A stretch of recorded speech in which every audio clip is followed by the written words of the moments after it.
चलो भैया बस बस बस అందరికీ నమస్కారం.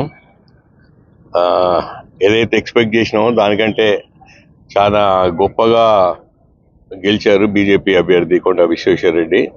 నిజంగా అసలు ఇంత వేవ్ ఉందని ఎక్స్పెక్ట్ చేయలేదు. సిటీ మొత్తంలో చాలా ఎక్కువ వేవ్ ఉంది. కానీ నా కోసం కష్టపడ్డ మా కాంగ్రెస్ కుటుంబ సభ్యులు, మా ఎమ్మెల్యేలు, మా ఇన్ఛార్జ్లు, రకరకాల ఇన్ఛార్జ్లు వచ్చిండ్రు. దాంతోపాటు కాంగ్రెస్ కుటుంబ కార్యకర్తలు అందరూ నిజంగా ఎంత కష్టపడ్డారు ఇన్నాళ్ళు.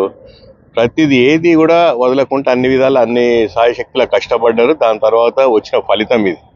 దీనికి వేరే రీజన్ ఏం లేదు. ట్రెండ్ ఉంది, వేవ్ నడుస్తుంది కాబట్టి సిటీ మొత్తంలో వన్ వే పడింది. దాన్ని ఎట్లా కవర్ చేయలేము కాబట్టి ఓటమిని అంగీకరిస్తూ నా తప్పే ఉన్నా కూడా కాంగ్రెస్ పార్టీ కుటుంబ సభ్యులందరికీ మన్నించమని అడుగుతున్నాయి. ఎందుకంటే నా సహాయ శక్తులా నేనైతే కష్టపడ్డాను. దాని తర్వాత అయిన ఫలితం ఇది. సో అందరం అంగీకరిద్దాం ఓటమిని. తర్వాత విశ్వేశ్వర రెడ్డి గారికి కంగ్రాచులేట్ కూడా చేస్తూ పార్టీ మారడం ఏమైనా ఓటమి కారణం? నేనేమంటున్నా అంటే ఎన్నో రీజన్స్ ఉన్నాయి. ఒక్కొక్క రీజన్ ఎందుకు చెప్పకూడదు అంటే ఆ రీజన్ చెప్తే తప్పైపోతుంది. నేను అందరిలాగా రీజన్ నేనే ఒప్పుకుంటున్నా ఓటమిని నేను అంగీకరించిన తర్వాత ఇంకా దేనికన్నా ఒప్పుకోవచ్చు.